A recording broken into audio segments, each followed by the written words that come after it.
Ladies and gentlemen, RosterWatch Nation, welcome back to the epic RosterWatch Podcast, brought to you by RosterWatch.com.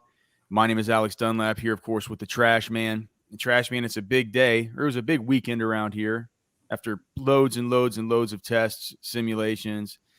We have version 1.0 of the PPR cheat sheet for season-long managed leagues now up at RosterWatch.com, of course, through the month of June, and usually coming into July is when we'll get the rest of the cheat sheets up. But it seems like the PPR one is the one that people sort of demand the earliest, and we're starting to get the earliest semblances of season-long managed league ADP from some of these sites, as well as the pre-draft rankings from Yahoo, ESPN, CBS, etc., that we can sort of factor in, as that's going to be a big part of the decision-making process as far as some of the casuals in your league who are just going to be drafting based off those rankings, along with the fantasy pro stuff, et cetera, that we're beginning to pull in. And it's a lot different, Trash Man. It's a lot different than the underdog builds. So we're going to go through that today. What the hell's going on with you, brother? I went and saw Janet Jackson last night. You did? Yeah. How's old Janet looking these days? She's still holding up pretty well. She dances really well. It doesn't surprise me. If she's out there doing it, I don't think she'd go out there doing it looking like a grandma that's going to break a hip. She's almost 60. She's almost 60 years old. Oh my gosh. She's 57. It was a great show. Yeah, it's kind of the last minute thing. 57's fine. It's like the new 47. Is it? I think. I just keep saying that as I get older. It's like I was saying that all the older things are but see, it seems like there's a lot of 57-year-olds running around out there that don't seem too old to me. Isn't Rogan like 57? I thought he was like 53. Okay. Well, close enough. Holding up well, both those guys. Before we get into it, I just want to let people know, the cheat sheet products are our flagship products at RosterWatch. We do have the rookie dynasty draft cheat sheets up. We do have the dynasty top 250 that Trashman manages up. Of course, the best ball, underdog best ball cheat sheet. But moving forward in the summer, the redraft cheat sheets for season-long leagues, season-long managed leagues, those are our premier products. And so these are the ones that we kind of take the most time diving into and making sure that we have really, really dialed in as we get into redraft season. So this version 1.0, I'm sure Trashman's going to have some issues with it. I've already began to update to version 1.1 with some, as I was doing more and more sims and kind of getting, I feel like, a little bit more exposure to certain players than I would have liked, not enough of certain players that I would have liked, and just beginning to really think about it. And so I've made some tweaks. I really like the way that these builds are coming along, though, and the tiers, the way that they're stacked up, the pockets of value that we can get in certain parts of these drafts, at least early on. Trashman, as we know, though, as these ADPs begin to shift and people get a little bit sharper in these drafts, it feels like these values aren't going to last long.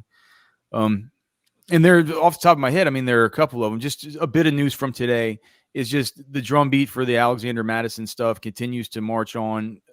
Jeremy Fowler, who is now a national reporter. Is Jeremy Fowler with ESPN now as a national reporter? Is he with NFL Network? I forget. But I'm sure.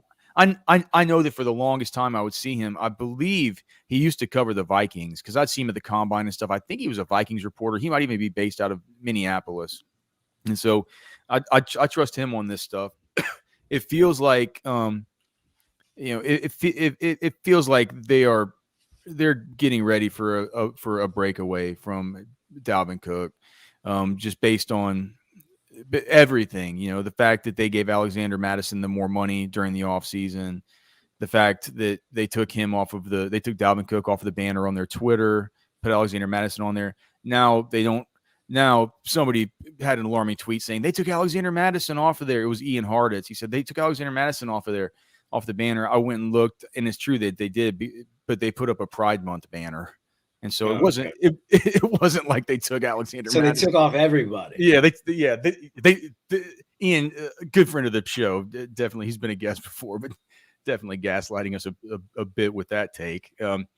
Regardless, there's that situation that's still up in the air where Alexander Madison right now in the 8th round of these drafts feels like a really good value, and clearly he'll be a 4th or 4th-ish round pick, I would think, if Dalvin Cook does leave. Dalvin Cook even could see his stock rise a little bit if he ends up in Miami, as all of the whispers have kind of been saying. That what would does hurt. that do to A-Chain? That would hurt A-Chain. It would make him have to move down the sheet. He's a guy that we're getting a little bit of right now. But the other thing is, and just want to get into it real quick, is this is gonna, if there's one guy in fantasy football who can move markets and move ADPs and stuff like that, there are a few people who can. And one of them is Matthew Berry. Of course, he has the Fantasy Life newsletter that we've been fortunate to contribute to. And, I guess hopefully we will be again this year with my DFS columns and stuff like that. Man, they sent out today, the email today was the best kept secret in drafts. And it's Kendre Miller.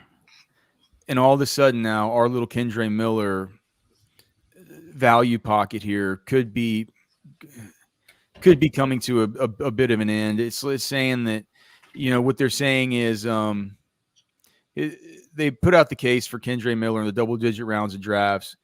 They said, for one, it's the rookie running back sweet spot. It's where you can get like Kenneth Walker last year, Nick Chubb in 2018, Alvin Kamara in 2017. That's 1 point. He does have an immediate path to production, right? If Alvin Kamara is suspended, he only has Jamal Williams to deal with. He's cheaper than other guys like Charbonnet, like A-Chain. And that's before you factor in that Kendre Miller is just really, really good. And we've been talking about it for a really long time. I believe he was our number 3 running back in the entire class. As a consensus, we've been banging the Kendre Miller drum louder than anybody else has in the whole dynasty space.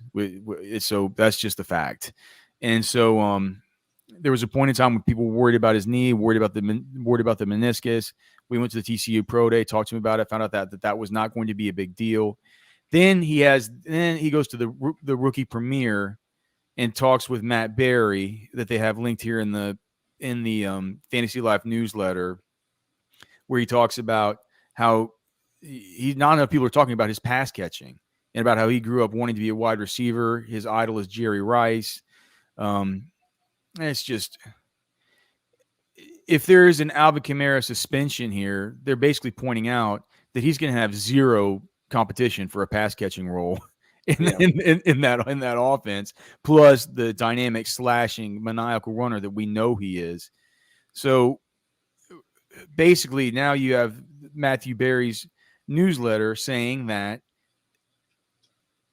they're having trouble finding a way to get him ahead of this tier of running backs. Guys like, not to get him ahead of this tier of running backs, guys like Alvin Kamara, Zach Charbonnet, A.J. Dillon, Brian Robinson, Samaje Perine, Devon A-Chain, Rashad Penny, and Antonio Gibson. To me, that spells trouble, because that would make for a big ADP shift where we're not talking about 12th round anymore, 13th round anymore. We're going to be talking about, we're going to be taking this guy in the 9th round of these drafts. We got PJ Kennedy in the comments saying Kendre to the moon. I hope it's not too far to the moon, because we got all we could in Dynasty, right? We got all we could in Dynasty. Our number 3 back off the board in Dynasty. We got a lot of cross-eyed looks from other drafters too whenever we take him in these one quarterback drafts at pick 6. They're like, why'd you do that? You could take him at the turn, and like, this is why. So any thoughts about that? I mean, are we going to lose value on Kendre Miller? Because as we get into the cheat sheet here, one of the strategies of the early cheat sheet, and what it does, people know, if you follow the 3 simple rules, an expert quality draft is guaranteed. It's magical in that way. One of the things I've built in here is that Kendre Miller is going to buttress your kind of high-end running backs.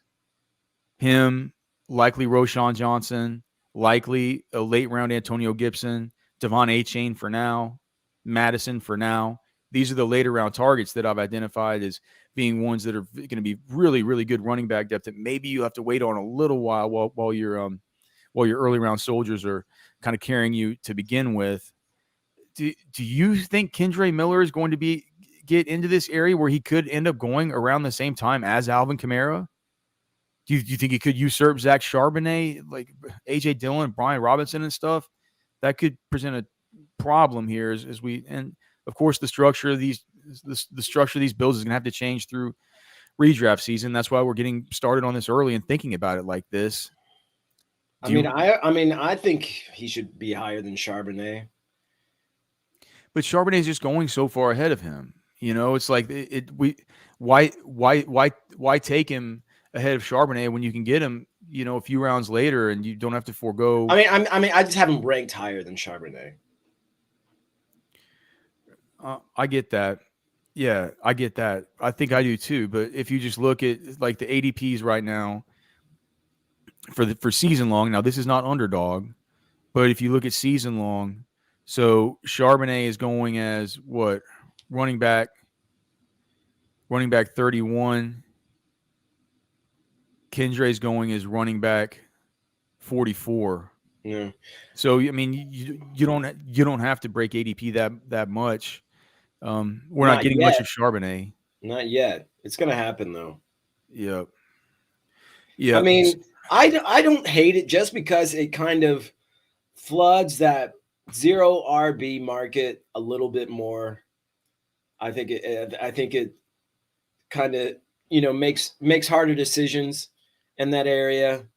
I think that it's just going to allow you to make some really sneaky picks on good running backs later in the draft. All right, let's run a quick simulation right now from the 6 hole. This will be a 12-team league, PPR draft, and you can tell me what you think real quick. And in the 6, this is how it went. It went Justin Jefferson, Christian McCaffrey, Jamar Chase, Jonathan Taylor, Travis Kelce. So it's basically left us with a decision between Austin Eckler and Cooper Kupp. Where do you go there? I go with Cooper. Go with Kupp? Yeah. Man, I think with the way that this falls, we're going to be happier if we take Eckler. But if you want to take Kupp, we can. I mean, I'm in the 0 RB camp. That's all right. We'll see what happens if we take Cooper Kupp first overall. Okay, so we take Cooper Kupp here at the 6 at 2.06. It falls to us as Tony Pollard. That's another question I've had for you. Whether Tony Pollard versus Nick Chubb, how you see those two. Nick Chubb is still on the board here when we take Pollard. In a PPR league, I think that's right. I think it's standard and half-point PPR. Chubb should probably be ahead of Pollard. Well, I had Pollard over Taylor in PPR. Okay, so we'll take Pollard right here. That was my first observation. I'm glad we went Cooper Kupp, Trashman, because at the 306, Breece Hall has fallen to us. So we'll go ahead and take Breece Hall right here at the 306. We're getting some good running. Oh, God, I'm so glad we took Cooper Kupp with the way this draft is going. We'll get Joe Mixon here. Joe Mixon at the 407. The reports coming out now that Joe Mixon is likely not going to have any issues coming back to Cincinnati. They're just talking about like that's water under the bridge now. Hey, they put chili on spaghetti up there. They do, man. All right, they'll allow anything. we got our boy Michael Yeager in the chat, man. He says, "Oh hell yeah!" Michael loves it that the cheat sheets have dropped or the PPR sheet has dropped. Byron always takes forever to get the standard and half-point sheet up. I'll get Superflex up within the next couple of weeks. Okay, so now we have a choice, Trashman. Our team so far is Tony Pollard, Breece Hall, Cooper Kupp, and Joe Mixon. We can round out our second wide receiver here. This is a 2 wide receiver, 2 flex setup, 1 quarterback, 2 running backs, 2 wide receivers, 1 tight end, 2 flex, defense kicker, and then 7 bench spots. Would you go with Drake London here, or would you go with Lamar Jackson? They're tied on the sheet. I think maybe getting Lamar Jackson. Lamar Jackson is the move. And then we'll see if Drake London falls. I'm interested to hear your thoughts on Drake London anyway, because it seems like we're getting a little bit of him as our wide receiver 2 in drafts when it starts running back heavy, wide receiver 3 when it starts in our wide receiver 3 sometimes if we get a lot of wide receivers early. But let's take Lamar Jackson here. Let's get a atomic weapon, and sometimes London falls. He did not fall in this case, but Mike Evans did fall, so we'll go ahead and take him, even though I do have reservations about him. In the 6th round, I do not mind it. It's just going to – dude, this is going to fill out the roster. It's just giving us Dallas Goedert at the 706. And then how long this is going to last with Alexander Madison here at the 807, I don't know, but we're going to go ahead and take him off the board. Antonio Gibson here at the 906. We'll go ahead and take him off the board. And then here in the 10th round, this is where we have a choice now. Would you rather take Zay Flowers or would you rather take Kendre Miller? Zay Flowers has the higher ADP. I don't. On this receiving core, and we only have two wide, and we only have 2 wide receivers so far. I still give me Kendre. You just Kendre Miller, no matter what. Yes, that Ravens receiving group. I have no idea how that's going to shake out. I think we can get Kendre in the next round. Let's just take Zay Flowers now. Let's fluff the roster and see if Kendre falls. God damn it, he didn't fall. Sorry, trash man. But Roschon fell, so let's take Roschon. That'll be a good consolation prize, right? Maybe. So Roschon Johnson. The sheet now wants us to take a backup to Lamar Jackson. I don't know how much I love this. Maybe I can work on this, but it's saying now to take Tua Tagovailoa. I mean, in the middle of the 12th round, I think that's fine. Who are the receivers there? Well, we're down to some kind of bad wide receivers. It's basically telling us now we should be taking a backup tight end like Chigo Okonkwo, or maybe if we want to take a wide receiver, we could take Van Jefferson. I don't hate Van Jefferson there. Okay, let's take Van Jefferson with the next pick. With the next pick, it's going to have us take Jaden Reed, who I love to get at this point. And with the final pick here, it's telling us to take it wants us to take another tight end. So it wants us to get a backup for Dallas Goedert. So we'll take Irv Smith now that he's in Cincinnati. That's a good pick. Yep. So this is what that team looks like. So the quarterbacks are Lamar Jackson and Tua Tagovailoa. The running backs are Tony Pollard, Breece Hall, Joe Mixon, Alexander Mattison, Antonio Gibson, Roschon Johnson. The wide receivers are Cooper Kupp, Mike Evans, Zay Flowers, Van Jefferson, Jaden Reed, and the tight ends are Dallas Goedert and Irv Smith. I mean, that's a killer roster to start out here. I put it in Fantasy Pros. It gives us a consensus grade of 89 out of 100. And our boy Derek Brown gives us a 98 out of 100. It's just this dude, Joe Pisapia, gives a shitty grade for some reason. Don't know why. This team looks good. I'd like to ask him. He probably doesn't have Flowers this high. Yep. But anyway, so that's just one sim from the 6 hole. Maybe we can run another sim a little bit later, but I'd like to hear from you, Trash Man. Just anything. Byron is still waking up. Byron probably right now is actually out fishing. He woke up a long time ago. He's probably just now waking up from the second time he went to bed. Right? I'll be out there fishing with him in a week or so. Oh, all right. Nice work. Were you able to find a decently priced flight? Yes. Flights I looked at were so expensive. Allegiant, man. Yeah. It's probably no worse than Southwest these days. $130. Okay. Really? Yeah. I might take the family out there then. Jeez, $130. Is Allegiant as bad as Spirit or Frontier? No. Huh. Allegiant. All right. And it's direct. South Terminal. Cool. All right. Tell me your complaints about all my hard work, my hundreds, now probably thousands of simulations. What do you not like as you just wag your finger at it? Well, I think Pollard should be over Taylor. So this is a PPR format. Better offense. I think he's just as dynamic a runner. And I think he's a more comprehensive pass catcher. The reason I can't do that, and it makes sense. Like if you're in your draft, Trash Man, and you can deviate and do that. But the fact of the matter is, the way things are falling right now, you can get Jonathan Taylor with your first pick, and then Tony Pollard with your second pick. You can have them both. You know what I mean? Jonathan Taylor's overall ADP right now, I can't believe it. He's the running back 4, but his overall ADP right now in managed season long is 14, whereas Tony Pollard's is 20. And so the way that the sheet is stacked, there's a chance you could get both those guys.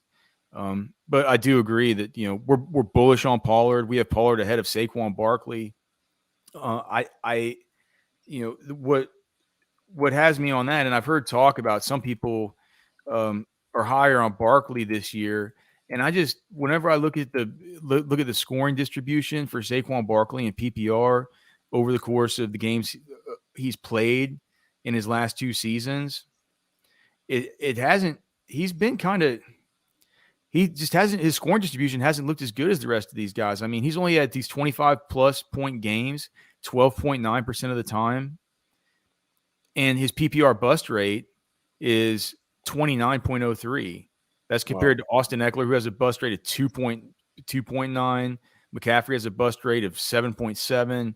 JT has a bust rate of 21%. I mean, Josh Jacobs' bust rate is lower. Derrick Henry's bust rate is lower. And all these guys, like Derrick Henry, even in PPR, is a 32% monster. I can't believe that Derrick Henry, even in PPR, where we think about it as not as valuable, gets you 25 plus fantasy points in PPR. I don't know why we think that. We know that he's an excellent pass catching back. Yeah. It's just that Saquon Barkley, I mean, his profile in PPR looks pretty much exactly like Nick Chubb's. And Nick Chubb, over the course of the last 2 years, has had Kareem Hunt to deal with.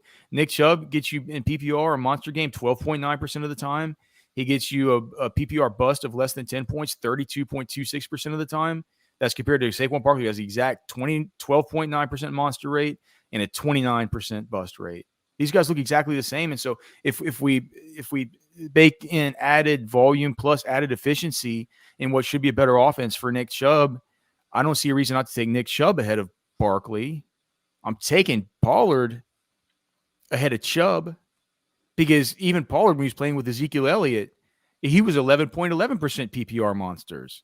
I mean, he's not far off that 12.9. And his situation is the one that's changed the most drastically.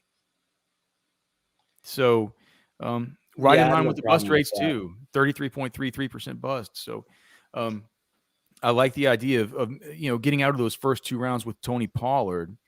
Something else. I like it. I mean, so basically what I'm saying is we're high on Pollard, but it would break the way that the sheet works by trying to attain value at each turn if we were to move him up any higher than we already are. But we'll continue to stay bullish on him until the price gets just too elevated. Something else that concerned me a bit, and this might, ADP might have a lot to do with this. And that's, I think Chris Olave might be a bit too high. Yeah. I mean, here's my issue with this. If we're getting a lot of Chris Olave, and the reason I have him slotted where I have him slotted is for, it's for a couple reasons. One, his main competition for that spot, as far as I'm concerned, is Devontae Smith and T Higgins. Okay. And I can understand the argument for either of those guys over Olave there. It's just, for me, I look at 2 guys who are probably the 2 of the best number 2s in the league, but they are number 2s, right? Yeah. Whereas Chris Olave is going to be the number 1, and his situation's gotten better. And Chris Olave coming out was a prospect that we had ranked higher than either of those 2. The only is the other situation getting better? I mean, I feel like Michael Thomas is kind of this variable that we really haven't factored in. I think having Derek Carr there and possibly not having Alvin Kamara to bite off all those targets in the receiving game. We were just talking about how Kendre Miller could take some of those, but he's not going to take on an Alvin Kamara. He's not going to take on that whole Alvin Kamara load. Chris Olave is currently being taken ahead of T Higgins, but he's not being taken ahead of Devontae Smith as far as the consensus. Devontae Smith is 1 ahead of him. I could see moving Devontae Smith 1 ahead of him because we get a whole ton of Chris Olave. Like, we get a big mess of him. So I'll make a note of that. So, I mean, that's something I've already made a note of. Like, him and one other wide receiver, 2 guys that are kind of bothering me about how this is going so far. Not that I hate having Chris Olave, and not that I hate having the other one that it seems to pop up a lot, which is Drake London. But what I've done with Chris Olave is I've moved up a running back a little bit above his ADP to be on the same line, which is Najee Harris, who I feel like people are sleeping on a little bit too much this year, especially if people are saying Kenny Pickett's going to take the next step and all this. Everybody's globbing on to Jaylen Warren as the player to target. I'm like, why? Why not go with the guy who they actually like? You know, a guy that's been good, maybe coming off a down year, but has shown that he can perform in all these ways, and then have him on the line also with Jalen Hurts, right?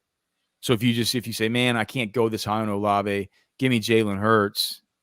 Let me just, early third round, late second round, let me just take that off my plate. That's been a decision I've had. I've actually liked the ones better where I've gotten Olave, but I can see flip-flopping Devontae Smith, at least with Olave. I'm not going to flip T. Higgins with him because I don't want to be overexposed to T. Higgins and underexposed to Olave.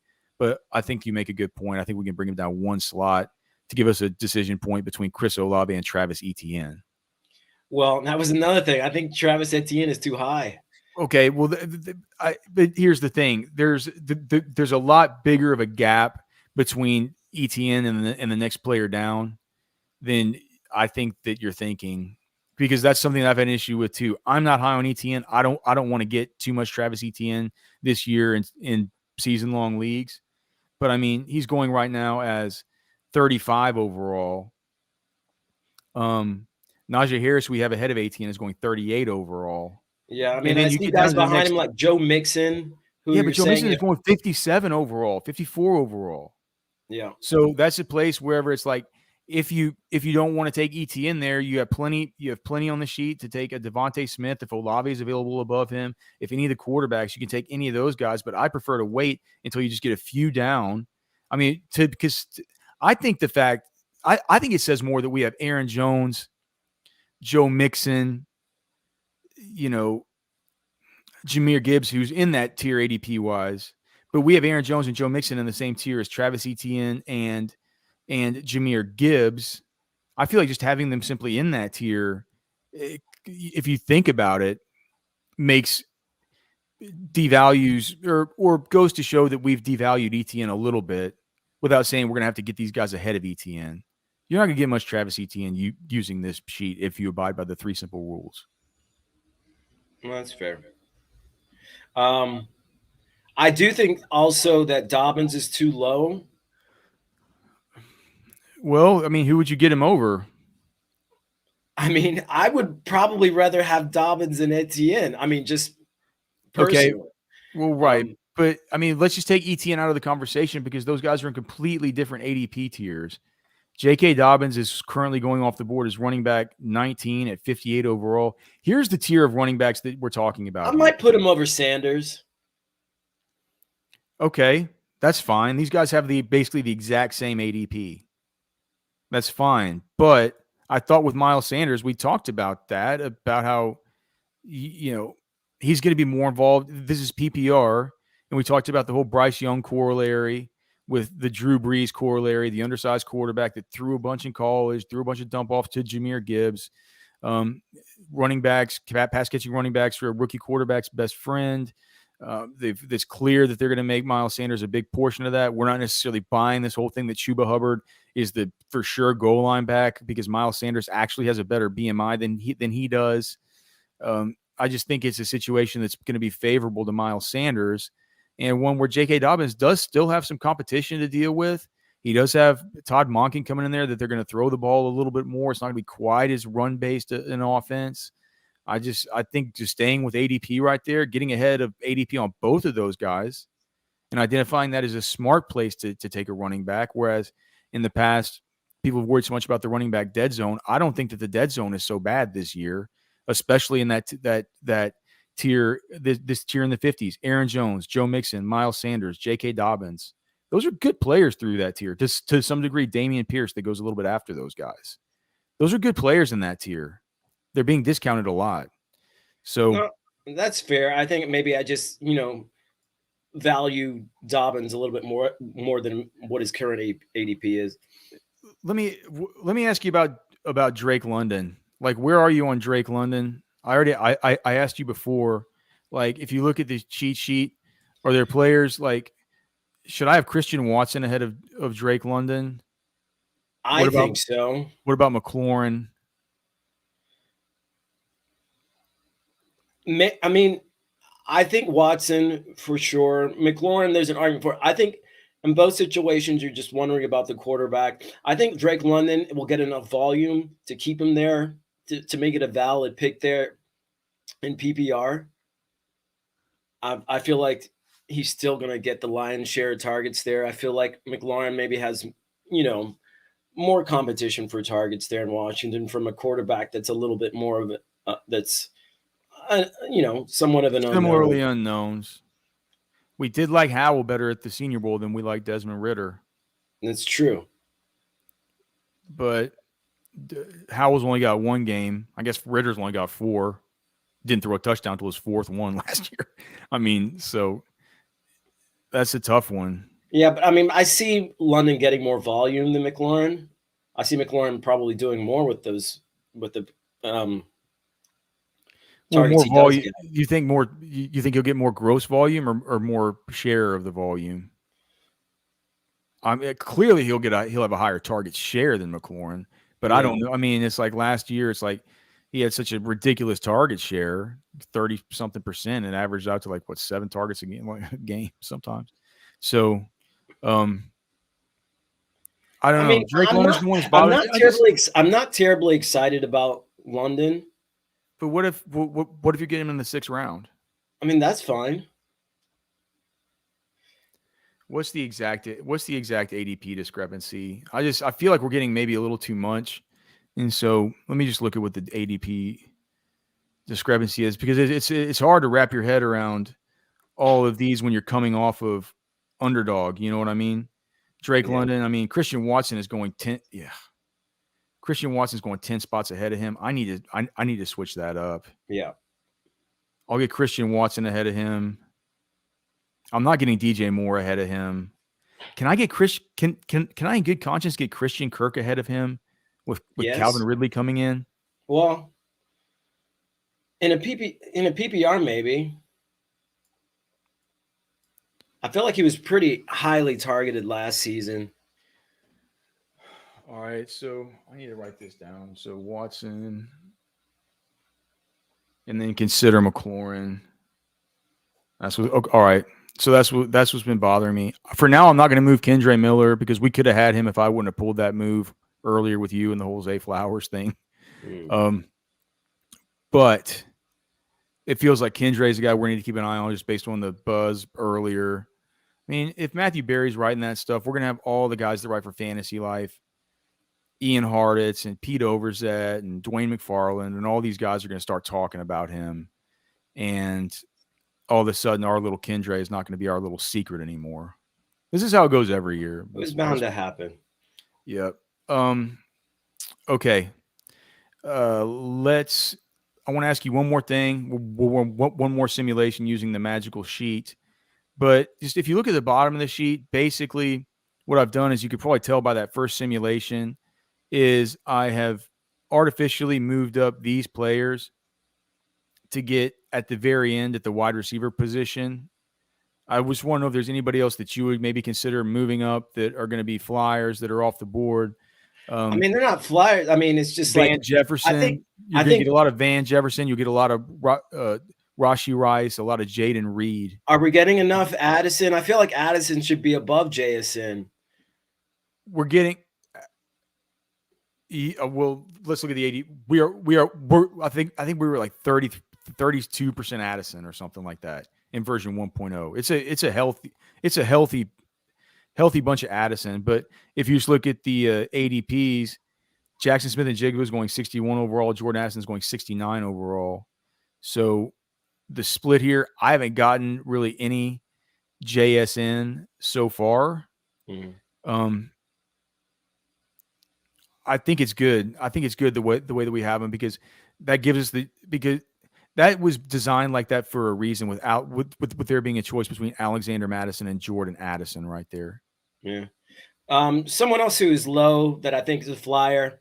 I mean, I think Romeo Doubs is too low. Dobbs. I don't care. I'm not here for any Antonio Dobbs stuff. I'm not here for I it. think that could be a mistake, especially in PPR format. A mistake? Oh, and taking him over Jaden Reed? No, I'm not. No, it's not in context to read. I think being low on Dobbs in a PPR might be a mistake. What about these? I'm just talking about when the cheat sheet starts to wrap up. When you start taking your last picks before kicker and defense, the cheat sheet's going to likely push you to take a Van Jefferson, a Rashee Rice, a Jaden Reed. Are there other guys that you would like in that mix that people could choose between? Because at this point, the order starts to not really matter as much unless you're playing in a 14. I mean, I think Tank Dell should be higher. All right, so Tank Dell was somebody who I've been thinking about too. So we'll get Tank Dell up there in that range. Is there anybody else? Like, what about John Mechie? Should he be up there? I think he should maybe be under Tank. Anything about any of these other guys? I mean, Marvin Mims. I know you hate Mecole Hardman. I mean, Jonathan Mingo, but I mean, I think he's okay where he is. Yeah, man. I just yeah. And Michael Y is right, man. He's got to remind the Trashman things I've been telling Trashman for years. Remember, cheat sheet is leverage against ADP, not rankings. And Michael Gallup, maybe. I think okay. I think he's going to have a bounce back this season. But he's not going to be somebody who you're going to be able to consider with one of your final two picks. He's going to be gone before then, and so his slotting on the sheet doesn't matter. What his slotting on the sheet is a silent declaration that we're just not going to get him. You know, if we were lining up rankings, as Michael was saying, we'd have him ranked higher. You know, just on a pure projection standpoint. But we're saying that for the value versus ADP, we don't see that right now. Yeah. Do you want to do one more sim? Sure. Which spot do you want to pick from? The 11. Okay. And remember, guys, we're flying blind on this. So we're going to go against the experts at Fantasy Pros, the composite ADPs from, I believe it's the ESPN and RT Sports, along with the composite best ball ADPs from Drafters, RT Sports, Underdog, Best Ball 10s, and the pre-draft ranking queues of Yahoo, ESPN, and NFL.com. Super, super early still. Where's my 1.1 test? There, 1.1 test. And Michael, I do fish. I'm a pretty excellent fisherman, to be honest. He gets less tired than I get. Okay, let's see. Trashman, after one tarpon, was ready to go for tarpon number 2. I got 2 tarpons. I said, after tarpon number 1, I said, I am never, ever going to be going after tarpon number 2. Okay. 11th spot. Start your draft. Okay, so let's see. Let's see who falls to 11. So, okay. It gives us a choice here between Tyreek Hill and Tony Pollard. This thing went. These sims are so weird. Jefferson, Eckler, Barkley at the McCaffrey, Jefferson, Eckler, Barkley, Chase, Kupp, Bijan, Kelsey, Jay Taylor, D. Henry, which never happens at the 110. So it left us a choice between Tyreek and Tony Pollard, which would never happen in Underdog. Should we just go with Pollard here? Yeah. Tyreek's got the lower ADP. Let's take Tyreek and hope Pollard falls to us. Okay. Seems unlikely. He fell. Oh, wow. So we get Tyreek and Pollard to start. That's pretty sick. Yep. Here's another one where we end up with Olave. So if we move Olave, if we're going to switch Olave and Devontae Smith, we're still gonna get Olave. So let's just take Chris Olave here. Next pick is going to be Aaron Jones at the 402. Look at this. A rare sighting here at the 511 of David Montgomery. But we have a choice of David Montgomery and Christian Watson. Do you have a choice? Do you think we're picking at the 11? Watson has got a much higher ADP. we think we can take him and maybe. Yeah, I think Montgomery let's take Watson and try to see if Montgomery falls. He's not going to fall. We'll just see. He fell. Hell yeah, dude. All right. So the team so far is Pollard, Aaron Jones, Tyreek Hill, Chris Olave, Christian Watson, David Montgomery. It's pretty sick. Yeah. Too much Dallas Goedert, man. Dallas Goedert here at the 7-11. You just take him? Basically fills out our starting roster besides quarterback. I mean, it's telling us that we have to take him. It doesn't give us a choice. So let's take Goddard. With the next pick here, Kadarius Toney, the number 1 receiver for the Chiefs. 11 looks like the sweet spot. That's nice, right? We get at the 10 on the 9-11. We'll take Antonio Gibson off the board, and then at the 10-02, Michael Thomas. I mean, I don't love it, but it's like we already have Olave. That kind of makes a little bit of sense. If one of those guys fails, the other one's probably doing something okay. It just hurts now because we're probably going to get Kendre Miller with the next pick if he's still available. Nope, Kendre is no longer available. We have a choice here between Roschon Johnson and Tua at the 11-11. Tua's got the much lower ADP. Maybe do we already have a quarterback? No. Let's take Tua, and then we'll take Roschon here in the 12th round. Now we're getting down to this area I talked about. Van Jefferson, Rashee Rice, Jaden Reed, these kinds of players. We can also take a backup, maybe go backup tight end in Chigo Okonkwo and take 2 of those receivers left. Yeah. All right, so we'll take Chig. We'll take Van Jefferson. And then we'll take Jaden Reed. Sick. So here's that team. It's Tua Tagovailoa at quarterback. Again, all I followed was the 3 simple rules at the top of the sheet of paper. It's probably not going to stay this easy for this long, but the good news is your boys at RosterWatch, we're maniacal about this. We're going to continue doing these sims over and over again, following these ADPs, making sure that we're on top of it. So all the drafts work like this. The running backs for this one are Tony Pollard, Aaron Jones, David Montgomery, Antonio Gibson, Roschon Johnson. The wide receivers are Tyreek Hill, Chris Olave, Christian Watson, Kadarius, Michael Thomas, Van Jefferson, and Jaden Reed. The tight ends are Dallas Goedert and Chigo Okonkwo. I mean, it's like it might be the best one yet. I mean, here's the thing: if you can get a contrarian like Trashman to get on board with one of these things, I think you're doing all right.